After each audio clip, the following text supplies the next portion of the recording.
नमस्कार। इस समय हम रियासी के संजोग घर में हैं और नेशनल कॉन्फ्रेंस का यहाँ पर एक कार्यक्रम चल रहा है और डिस्ट्रिक्ट यूनिट जो नेशनल कॉन्फ्रेंस की है उनके द्वारा न्यू ऑफिस बियरर्स चुने गए हैं, नए पदाधिकारी चुने गए हैं। किसको क्या जिम्मेदारी दी गई है, आइए बात करते हैं। डीडीसी मेंबर भी हैं और नेशनल कॉन्फ्रेंस से जिला रियासी के प्रधान भी हैं, इनसे बातचीत करते हैं। जगजीवन लाल जी हमारे साथ हैं। सर, किस किस को क्या क्या जिम्मेवारी दी गई है? आप पहले प्रधान थे, क्या प्रधान पद पर आप अभी भी नियुक्त हैं और किन किन लोगों को क्या क्या जिम्मेदारी दी गई है? मैं पहले तो ये एक डेलीगेट सेशन था और अमंगेस्ट डेलीगेट्स ये अहदेदारी दी जाती है। मैं अपने सब साथियों का ख़ास तौर पर अपने डेलीगेट हजरात का शुक्रगुजार हूँ कि पूरे इत्फाक के साथ बिना किसी मुखालफत के चुनाव नहीं हुए, यूनानी मसली फैसला लिया गया सहमति से। सेक्रेटरी साहब, ये जो डिस्ट्रिक्ट सेक्रेटरी जो चुने गए हैं, इन्होंने ऐलान किया था कि अगर कोई आदमी चाहता है कि भाई मुकाबले में खड़े होना, सब ने एक सहमति से, एक आवाज़ से मुझे अपना डिस्ट्रिक्ट प्रेसिडेंट चुन करके मेरे ऊपर एक जिम्मेदारी सौंपी है। और ये जिम्मेदारी पहले भी थी मेरे पास और फिर से भी ये जिम्मेदारी मेरे पास आई है। नेशनल कॉन्फ्रेंस का डिस्ट्रिक्ट प्रेसिडेंट मींस कि एक कैडराइज्ड पार्टी है हमारी, एक कैडर है, बाज़ाब्ता डेलीगेट बनते हैं, 500 मेंबर्स की पर्ची भर के एक डेलीगेट बनता है और फिर वो डेलीगेट जो होते हैं उनको एम्पावर्स होते हैं कि वो डिस्ट्रिक्ट प्रेसिडेंट चुने। सर, एक सवाल में टोकूंगा आपको। जब डीडीसी चुनाव हो रहे थे उससे पहले भी हमने आपको सवाल किया था, आप विधायक रहे, मंत्री भी रहे, उसके बाद डीडीसी की इलेक्शन हुई, आपको टिकट मिल गई, उसकी भी टिकट आपको मिली, आप प्रधान भी थे पहले और फिर से प्रधान बने। सारी जिम्मेवारियाँ या फिर जो भी इलेक्शन होते हैं आप ही अपनी किस्मत आजमा रहे हैं। हालांकि यह पार्टी का अंदरूनी मामला है, उसमें हमें कोई अधिकार नहीं है, लेकिन क्या और कोई नेता आपको नहीं मिला? आप डीडीसी मेंबर भी हैं मौजूदा समय में और किसी को प्रधान पद की जिम्मेदारी दी जाती, क्या कोई ऐसा नेता बड़ा अपनी पार्टी में आपको नहीं दिखा? देखिए, ये तो हाई कमांड का फैसला होता है। ये हमारी एक डेमोक्रेटिक पार्टी है। डेमोक्रेसी में ज़बरदस्ती कोई आदमी किसी पर ठोसा नहीं जाता और एक शख्सियत होती है, ये जिस शख्सियत के पीछे लोग चलते हैं। तो पार्टी जब फैसला करती है तो वो सारी चीज़ों को, सारे पहलुओं के ऊपर गौर करके वो देखते हैं कि कैंडिडेट की क्या हैसियत है, कि आगे बढ़ सकता है। और की हैसियत नहीं है, प्रधान की सबकी हैसियत है। यहाँ यही एक नया बात है नेशनल कॉन्फ्रेंस में कि एक डेमोक्रेटिक पार्टी है, इसमें कोई भी बन सकता है। और अक्सर डेमोक्रेटिक में तो चुनाव होते हैं ना, चुनाव नहीं हुए यहाँ। ये जब आदमी खड़ा होता है तो सब ब्लॉक कमेटीज़ उसमें सहमत होती हैं, ब्लॉक डेलीगेट हजरात सहमत होते हैं, एक पैनल जाता है जहाँ से, फिर ब्लॉक प्रेसिडेंट होते हैं, एक कमेटी उसको तय करती है, फिर जा कर के एक कैंडिडेट की सिलेक्शन होती है। चुनावों की सुगबुगाहट भी देख रहे हैं आप, अब नए ऑफिस बेरर भी बनाए गए हैं, पार्टी में गतिविधियाँ तेज हो गई है आपकी पार्टी में भी, तो देख रहे हैं कि आने वाले समय में जल्द जो विधानसभा चुनाव डिलिमिटेशन प्रोसेस के बाद हो सकते हैं। देखिए, पहली शर्त तो ये है कि डिलिमिटेशन होनी चाहिए और साथ ही हमारी पार्टी की शर्त ये भी है कि यहाँ रेस्टोरेशन ऑफ स्टेटहुड, यानी हमारी रियासत हमें वापस मिलनी चाहिए। चुनावों के पहले मिलनी चाहिए। चुनावों के पहले मिले तो ये मैं समझता हूँ कि रूलिंग पार्टी को भी बहुत बड़ा फायदा है। हमसे में अगर यूटी ही रहती है तो विधानसभा की जो पावर्स है वो कम आप देखते हैं? बिल्कुल, आप देखिए जिस तरह बेचारा वो दिल्ली में केजरीवाल बेचारा तो लड़ता रहता है, कहीं ऊपर कभी नीचे, वही सूरत हाल यहाँ भी होगी। मैं चाहता हूँ कि ये commitment on the floor of the house Rajya Sabha में जनाब अहमद शाह साहब जो हमारे होम मिनिस्टर हैं, ऑनरेबल होम मिनिस्टर, उसने कहा था कि साहब हम जल्द ही अनुकूल जब सिचुएशन होगी तो हम आपको स्टेटहुड वापस कर देंगे। This is a commitment of the ruling party. I hope shortly they will अपनी की हुई कमिटमेंट पूरी करेंगे और लोगों का लिया हुआ, हमारे पास थी स्टेट का हमें यूटी बना दिया इन्होंने, ये जुल्म किया हमारे साथ। अगर कोई गुजरात को स्टेट की उसकी यूटी बना दे तो क्या सूरत हाल होगी वहाँ, अब वो नहीं तड़फेंगे लोग। इसी तरह आज हम भी तड़प रहे हैं कि हमारी स्टेट जो है हमें वापस मिलनी चाहिए ताकि हम फुल फ्लेज्ड पावर्स के साथ लोगों की खिदमत कर सकें। चलिए, डीडीसी मेंबर आप हैं ही, विधानसभा की टिकट भी आपको मिलेगी, क्या अनुमान है कि आप ही दावेदार हैं? उसके भी आपने कहा कि आप प्रधान पद के लिए आपकी हैसियत थी, उसकी के लिए भी आपकी हैसियत ही है या कोई और नेता? प्रधान पद के लिए हैसियत नहीं थी, ये बार बार मुझे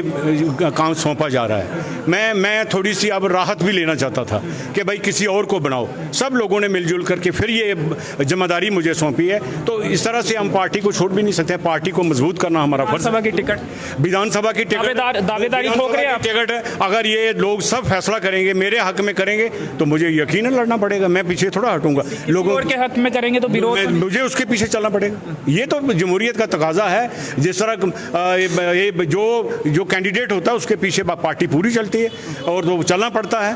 आप देखिए अपना ये जो प्रधानमंत्री है नरेंद्र मोदी जी, जब उनको मैंडेट मिला कि भाई आपने लड़ना है, अमित शाह साहब को लड़ना है, तो अपने डिप्टी प्राइम मिनिस्टर जो रहे थे, हालांकि बहुत बड़ी हस्ती रहे हैं, अपने क्या ना अडवाणी साहब, उनको भी उनके पीछे चलना पड़ा। ये जमहूरियत में एक दूसरे के आगे पीछे चलना ही पड़ता है। लेकिन मैं समझता हूँ कि यकीनन मैं चलूंगा और ये अगर कोई जिम्मेदारी मुझे सौंपी गई उसको पूरा भी करूँगा। चलिए, अब सवाल जो रियासी बंद हुआ, जम्मू बंद हुआ, हालांकि डिस्ट्रिक्ट में सिर्फ रियासी हेडक्वार्टर में ही असर देखने को मिला, उसके साथ ही जो न्यू स्टोर्स रिलायंस के खुल रहे हैं उस पर एनसी का क्या पक्ष है? हालांकि सपोर्ट किया था उस बंद को भी, हड़ताल को भी सपोर्ट किया था। आप क्या सोचते हैं, रिलायंस स्टोर खुलने से क्या कारोबारियों को वाकई में उनको नुकसान होगा, असर पड़ेगा कारोबार पर? और कुछ युवा जो हैं या फिर और लोग हैं वो ये भी कह रहे हैं स्टोर खुलने से रोजगार भी मिलेगा और सस्ता सामान मिलेगा, ग्राहकों को फायदा होगा। देखिए बात सुनिए, जब जियो ने अपना ये सिम शुरू की थी, ये मोबाइल शुरू किया था, उन्होंने फ्री अवकाश 1 साल दे दिया, क्योंकि जब किसी को लत डालनी होती है ना तो वो घर से भी आपने भी रखा है जियो का? रखा है सब। अब चारा ही कोई नहीं है, एक नहीं रखा है, 10-10 घर के जितने फर्द हैं सब ने रखा है। इसी तरह ये स्टोर्स जब बन जाएंगे, स्टोर्स बनेंगे और घर पर उनको सामान मिलेगा। आप कहते हो बड़ी एम्प्लॉयमेंट मिलेगी, 2000, 3000, 5000 से ऊपर किसी को नहीं मिलेगा। और जो छोटे हमारे दुकानदार हैं, जो जितने भी बिजनेस कम्युनिटी है, वो उनका तो बेहाल होंगे वो, और घर बैठे हमें तो मिलेगा। मुझे लगता है कि वो डिस्काउंट भी देंगे 1 साल के लिए, लेकिन बाद में जो हशर जहां हुआ था वही हशर उधर भी हो। विरोध में है स्टोर खुलने? मैं विरोध में हूं, ये इनकी कमिटमेंट। हालांकि इस कम्युनिटी ने, बिजनेस कम्युनिटी ने सबसे ज़्यादा मदद प्रधानमंत्री जी की थी। तो मैं कहता हूं कि प्रधानमंत्री जी को एहसास होना चाहिए कि इन लोगों के साथ जुल्म नहीं होना चाहिए, इस कम्युनिटी के साथ उन्होंने इंसाफ करना चाहिए और ये स्टोर नहीं खुलने चाहिए। लेकिन आपने बंद की कॉल का समर्थन किया था आपकी पार्टी, लेकिन कल असर उसका रियासी के अलावा कहीं भी देखने को? देखिए, मैं ये कुछ पार्टियों ने इतना हमने एक्टिव रोल नहीं अदा किया, लेकिन अंदर से हम चाहते थे कि ये कामयाब हो। और आइंदा जब जो भी सूरत हाल बनेगी, जो भी लाहे अमल अख्तियार होगा या पार्टियां अपना कोई निकालेंगी जो सिलसिला, उसके साथ हम जुड़ जाएंगे और मदद करेंगे। और मुझे लगता है कि सरकार को एक इशारा काफ़ी है, उनको समझ लेना चाहिए कि ये अच्छा कदम नहीं है, इससे पीछे हटना। समझेगी सरकार? देखिए, हैं तो इस वक्त प्रधान जो यूटी के जो प्रधान है उसको पता नहीं चलता। रविंदर रैना जी ने ये कहा कि गवर्नर से जब उनकी एलजी से उनकी जब लेफ्टिनेंट गवर्नर से उनकी बातचीत हुई तो उन्होंने ये कहा कि इसमें किसी तरह की कोई परमिशन सरकार ने नहीं दी है, ना ही उन्होंने कोई लैंड दी है, ना ही उन्होंने कोई बिल्डिंग उनको दी है, वो आकर काम कर सकते हैं। कैसे रोका जाएगा? देखिए, 370 और जब से 35 ख़त्म हुआ है तो कोई भी आदमी बाहर से आकर के ज़मीन खरीद सकता है। यहाँ पहली तो हमें यही तोहफा मिला था इस सरकार के बनने के बाद कि भाई 370 और 35 ये हमारा चला गया। तो अब कोई वो सच कहते हैं कि हमें उनको क्या चटी पड़ी है किसी की परमिशन लेने की? वो सीधा आएंगे, अपने स्टोर खोलेंगे और ठोक देंगे। वो जो जिस तरह से सामान बेचना होगा उन्हें बेचेंगे। यहाँ ईस्ट इंडिया कंपनी कोई पूछ के थोड़ी हमें आई थी, थोड़ी सी जगह मांगी उन्होंने तो मिल गई उनको, और फिर पूरे 200 साल हुकूमत करते रहे हमारे। यही सूरत हाल बनती जा रही है। मैं सरकार से मुतालबा करता हूँ, मैं गरीब किसान और मजदूर का नेता हूँ, मैं यानी अपने मरकज़ी सरकार से दरखास्त करता हूं कि वो बीच में आकर दखलंदाजी करे और ऐसे कोई भी कदम नहीं उठने चाहिए जिससे बिजनेस कम्युनिटी हो या किसान कम्युनिटी हो या मजदूर कम्युनिटी उनको नुकसान पहुंचे। अगर उनके साथ कोई भी जुल्म होगा हम उनके आज तो मसले सुलझा नहीं रही है सरकार। वो कहते हैं जी हमने पाप किया था, हमने 7000 के ऊपर डेली वेजर लगाए थे ना, और उनका घर चलता था कम अज़ कम, तो उन्होंने आज तक उनको रेगुलराइज नहीं किया। जब हम बात करते हैं तो वो कहते हैं ये देश विरोधी है, इन्होंने जी पाप किया है बड़ा। हमने पाप किया तो पुण्य तो आप करो, दे दो इनको 61,000 नौकरियां उनको पक्का कर दो। मैं यहाँ से मुतालबा करता हूँ कि वो सबको यानी रेगुलराइज करें और लोगों को राहत मिले उससे। और वो कहते हैं जी सबसे बड़ी ये रियासत है, आज शेर कश्मीर शेख मोहम्मद अब्दुल्ला को याद किया जाता है इसलिए कि उन्होंने लैंड रिफॉर्म्स की थी। आज ज़मीनें हमारे पास है, मेरी ज़मीन कोई ज़बरदस्ती नहीं ले सकता है। जब कोई आएगा तो पहले मेरे साथ बात करेगा, अगर हम ही दे देंगे तो फिर तो दूसरी बात है, लेकिन ज़मीन में का मैं मालिक हूँ, मेरे से वो छीन, वो इसी पार्टी ने दी थी, इसी सरकार ने दी थी शेर कश्मीर की। महाराजा हरि सिंह जी का जन्मदिन है, छुट्टी की मांग लोग कर रहे हैं, लेकिन आपकी सरकारें रही, आपने भी छुट्टी घोषित नहीं की, क्यों नहीं की? जवाबदेही आपकी भी नहीं, जवाबदेही नहीं है हमारी। ये छुट्टियों का एक कैलेंडर निकलता है, उसमें इस आवाज़ ने ये आवाज़ इतनी जोर नहीं पकड़ सकी। अब मैं देख रहा हूँ कि आवाज़ को समझना चाहिए था नहीं, मैं आज भी समझता हूँ इंडिविजुअली, तो मैं आज भी समझ रहा हूँ, पार्टी का नहीं मैं कहता हूँ, लेकिन मैं जगजीवन लाल मैं बिल्कुल समझता हूँ कि महाराजा हरि सिंह की छुट्टी होनी चाहिए। क्यों नहीं होनी चाहिए? उसने उसकी कंट्रीब्यूशन है। अब कोई कहता है जोरावर सिंह की क्यों नहीं होनी चाहिए उसकी छुट्टी? जोरावर सिंह ने तो सरहदें हमारी तिब्बत और उसके पार जा करके खड़ी की थी। जिन लोगों ने इस देश के लिए कुर्बानी दी है उसकी छुट्टी होनी चाहिए। शेख मोहम्मद अब्दुल्ला जो इसका पूरी कंटिनेंट एशिया का बहुत बड़ा लीडर रहा, उसकी भी छुट्टी खत्म कर दी इन्होंने। क्या ये सबक लेना चाहते हैं इससे? छुट्टी से ना कोई कम होता है ना बड़ा होता है, सिर्फ एक मान्यता होती है, इज्जत होती है, दे देनी चाहिए। संघर्ष करेंगे या सिर्फ संघर्ष करेंगे इसके लिए, या सिर्फ माइक में बोलेंगे? देखिए, मैं माइक में नहीं बोलता हूँ, मैं इस संघर्ष को आगे लेके चलेंगे हम। इधर यूथ की जो कमेटी बनी है, ये हमारे नए ब्लॉक सदर आए हैं, ये यहाँ ये जो युवा कमेटी जो बनी है, कौशल सिंह जी हैं, उनका मेरा साथ रब्ता हुआ है। कौशल सिंह साहब ने मुझे फरमाया है कि जहाँ भी वो फंक्शन करेंगे, शायद वो जल्दी कोई फंक्शन करने वाले हैं, मैं उसमें शामिल हूँगा, बिल्कुल शामिल हूँगा। उनकी भी छुट्टी मिलनी चाहिए। मैं इन लोगों से अपील करता हूँ सबसे कि शेख साहब की भी छुट्टी जो थी छुट्टी, उसको इन्होंने बर्खास्त किया, उसको भी बहाल किया जाना चाहिए। जी जी, चलिए तारिक भट्ट जी, कौन कौन नए पदाधिकारी आपके द्वारा बनाए गए? क्या सभी जो ब्लॉक्स है, 12 ब्लॉक हैं, वो सभी बदले गए हैं या कुछ पुराने लोग ही उन्हीं पदों पर हैं? नहीं, कुछ नए आए हैं और कुछ पुराने रिपीट हुए हैं। तो ये हमारी पार्टी का एक प्रोसीजर होता है कि जब मेंबरशिप होती है, मेंबरशिप होने के बाद पे इलेक्शन होते हैं, उसमें कुछ नए लोग आते हैं, कुछ पुराने लोग आते हैं। तो आज हमने हर ब्लॉक के अंदर तकरीबन 8-9 ब्लॉक प्रेसिडेंट बनाए हैं। उसमें एक पेरेंट बॉडी का ब्लॉक प्रेसिडेंट होता है, उसमें फिर SC wing, ST wing, OBC wing, state central labour union, youth wing, minority cell, ये जितने भी हमारे पार्टी के सेल जो हैं, विंग जो हैं, हमने वो सारे के सारे जो हैं। आज हमारा डिस्ट्रिक्ट रियासी जो है, रियासी डिस्ट्रिक्ट के अंदर कम से कम 45 ब्लॉक प्रेसिडेंट जो हैं वो हमारे बन चुके हैं आज। और जो हमारे डिस्ट्रिक्ट प्रेसिडेंट हैं, ये पहली बार हुआ है कि हमारे डिस्ट्रिक्ट के अंदर जो 8-9 जो हैं वो डिस्ट्रिक्ट प्रेसिडेंट बने हैं। जो ये सारी टीम जो है, ये डिस्ट्रिक्ट प्रेसिडेंट जो हमारे बाबू जगजीवन लाल जी आज चुने गए हैं, ये उनकी क़यादत में ये सारी टीम जो है ये काम करेगी और लोगों की बहबूदगी के लिए, लोगों की तामीर और तरक्की के लिए, और ख़ास करके इस देश की सलामती के लिए हम नेशनल कॉन्फ्रेंस के लोग जो हैं वो बढ़ चढ़ कर हिस्सा लेंगे। बहुत सारी प्रॉब्लम्स जो होती हैं लोगों की, उनको हल करने के लिए हम मिल करके इकट्ठे होकर के हम जदोजहद करेंगे। और हमारी एडमिनिस्ट्रेशन के पास कुछ ऐसे मसले पड़े हुए हैं जो लटके हुए हैं, जो एडमिनिस्ट्रेशन जानबूझ करके उनको हल नहीं कर रही है। अगर उसके लिए हमें कोई जदोजहद, कोई एजिटेशन या कोई प्रोग्राम करना पड़ा, हम वो भी करेंगे। और मैं आपके मदद से एडमिनिस्ट्रेशन को ये मुतालबा करना चाहता हूं कि हम कोऑपरेटिव लोग हैं, हम हमेशा कोऑपरेशन जो है वो एडमिनिस्ट्रेशन को देते हैं, आगे भी देंगे। अलबत्ता कि हमारे कामों में अगर किसी अफसर ने किसी के कहने पर, किसी साजिश के तहत अगर हमारे काम नहीं किए, तो उसके लिए हम पूरी क्या इशारा कर रहे हैं आप? किसकी ओर इशारा कर रहे हैं?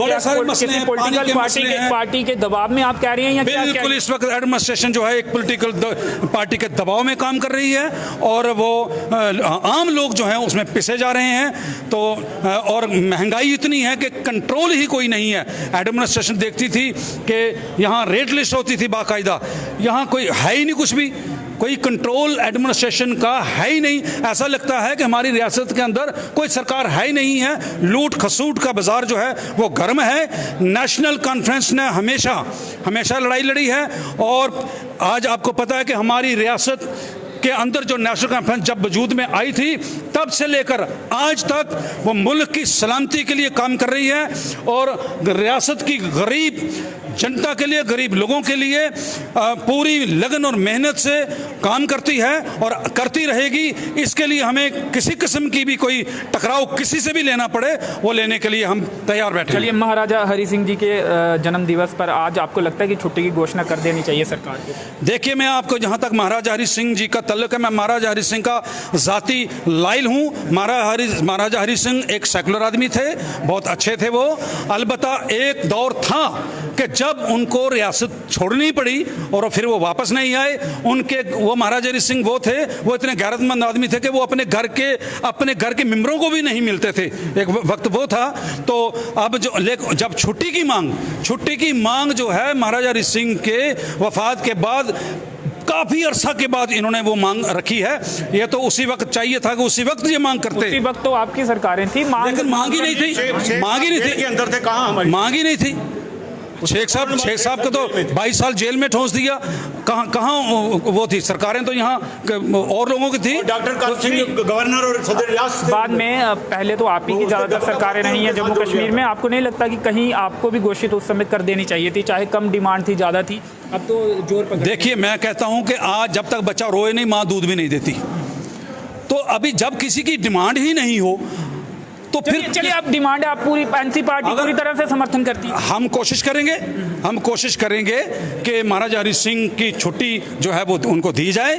तो उसमें छुट्टी, मैं ये कहता हूं कि अगर जब शेर कश्मीर शेख मोहम्मद अब्दुल्ला के नाम पर छुट्टी थी तो तब कौन सा ऐसा पहाड़ टूट रहा था? आज वो छुट्टी कैंसिल कर दी है तो कौन सा हमको कोई नुकसान हो रहा है?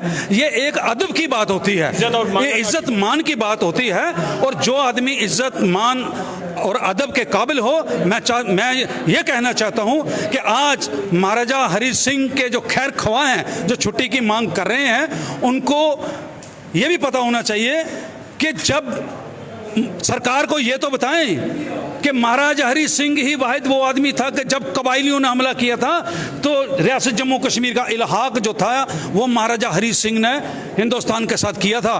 तो उसके नाम पर अगर छुट्टी दी जाए तो क्या गुनाह है? कोई गुनाह नहीं, मिलनी चाहिए छुट्टी। जी, चलिए, शुक्रिया, धन्यवाद।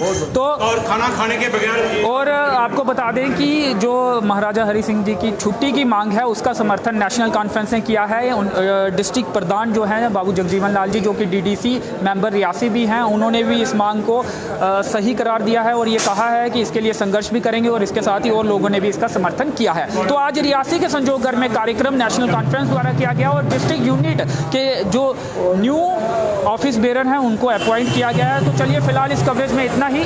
मेरे सहयोगी के साथ मुझे दीजिए अनुमति। धन्यवाद।